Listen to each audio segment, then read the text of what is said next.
Hi guys! For today's video, tinanim ko na yung aking mga succulent na air dry ko. Ito na sila guys, oh. Tsaka ang tagal ko na rin hindi nakapag-upload. So, pasensya na kayo sa mga lagay kong pangalan kasi naubusan ako ng pangdikit. So, kaya ganyan. Pero babaguhin ko pa po yan.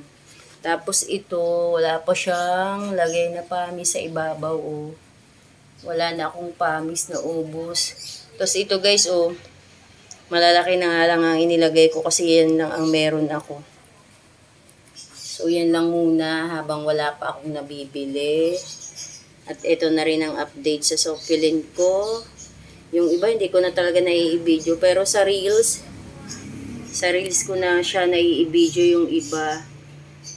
So, ganun pa rin naman guys. Ang lalaki na nila. At ang gaganda pa rin.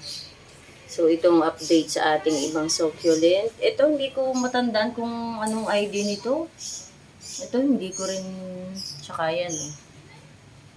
So, hindi ko alam yung iba guys. Hindi ko talaga sila maaalala. Ito, meron ako nito malaki na.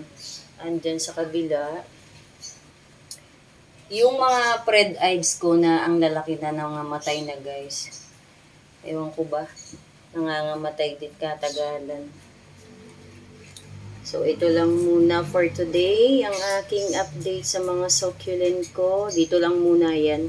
Kasi umaambon dito sa amin. Maulan. Umuulan siya araw-araw.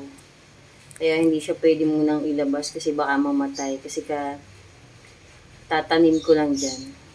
So, yun lang guys. Bye! Thank you for watching!